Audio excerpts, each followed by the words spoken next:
Welcome back to Take Action News, everybody. Our hearts are heavy in the city of Chicago. This is another, in fact, a heart-wrenching day. Hadiah Pendleton, who was the 15-year-old majorette who performed at President Obama's inauguration and was killed, random gun violence, actually not so random, but she was killed a week later. She had her funeral today. Family and friends mourned her, the loss of Hadiah Pendleton. First Lady Michelle Obama was at the funeral, literally hundreds of people jamming into the Southside church.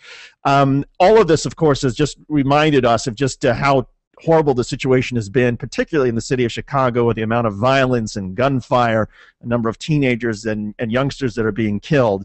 For Activists of the Week, and this is a segment where we like to talk about somebody who is trying to make a difference in his or her community, we want to talk about a group called Cure Violence Chicago. Cure Violence Chicago. They're an organization that essentially has sort of a novel and aggressive approach towards violence, and that is they're essentially trying to interrupt the violence before it starts.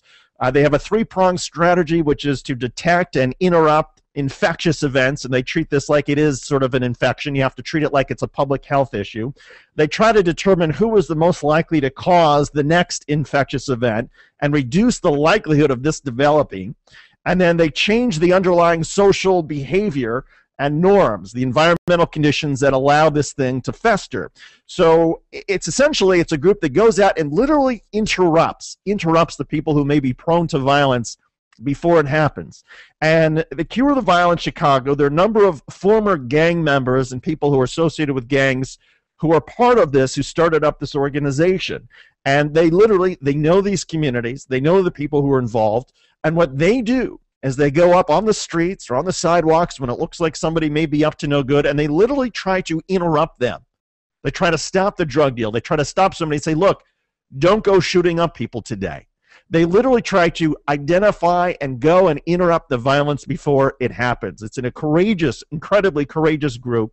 And for that, we award the group Cure Violence Chicago as our Activists of the Week. It's just an amazing organization. And keep in mind, I mean, there have already been some 500 people who were killed last year in the city of Chicago. They're on pace to have another horrible year in terms of the violence. And I want to just read a little bit there was a documentary film that was recently made called The Interrupters, and we're all about taking action. And folks, if you want to learn more about Cure Violence Chicago, you can check out this documentary called The Interrupters.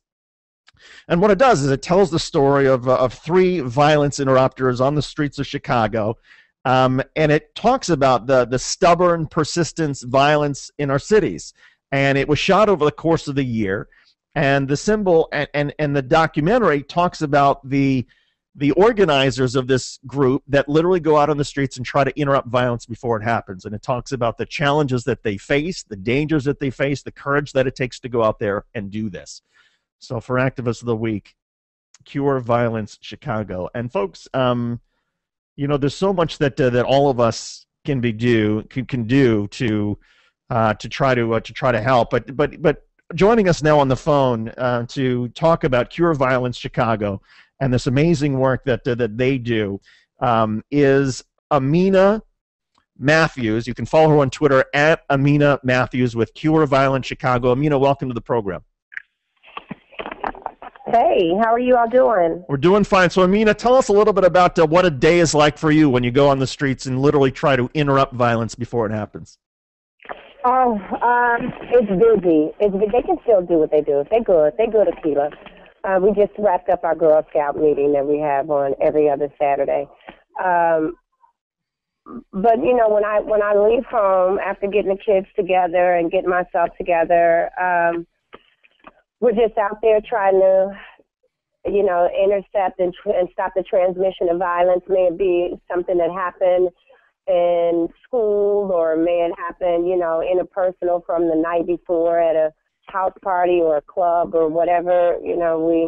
Our really big thing is community mobilizing. If we don't community mobilize, we never will be able to get the relationships with the young guys and girls and their mothers, their aunts, their uncles, their brothers and sisters. So once I find out that there's a conflict out there, then we're working diligently to stop it from becoming gunplay or homicide. So we really don't deal with the conflict at hand. We just build the relationship, and then, you know, of course, we'll talk about the emotions that's going on so they can change their mindset about pulling that trigger.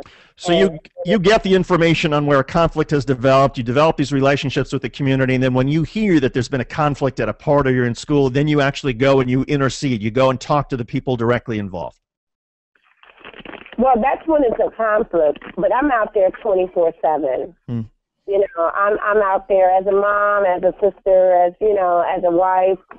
I'm out there a lot where, you know, the community that I'm a part of, they're, you know, encouraging me to rest, take it easy. But I'm there 24/7. You know, I just left Hadia Pendleton's funeral to just check in and show my face as part of the community, to let it be known that I stand with, you know, all of the families that have lost their children, that have not lost their children, but are terrified to come out because of, you know, the guns and the violence issues that go on in our communities, to stand with them and let them know that I am on the forefront, that this is not acceptable to me, and we're doing everything that we possibly can to change their mindsets about how they use a gun, not to use it. Just because it's in the community, you don't have to pull that trigger.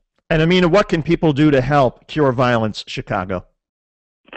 Well, you can go on the website. You can hit me up on Twitter if you're in Chicago. You know, come visit, come out, hang out. It's actually, you know, it's not as bad as it really is publicized on the news. My heart goes out when we when we lose a loved one of our community.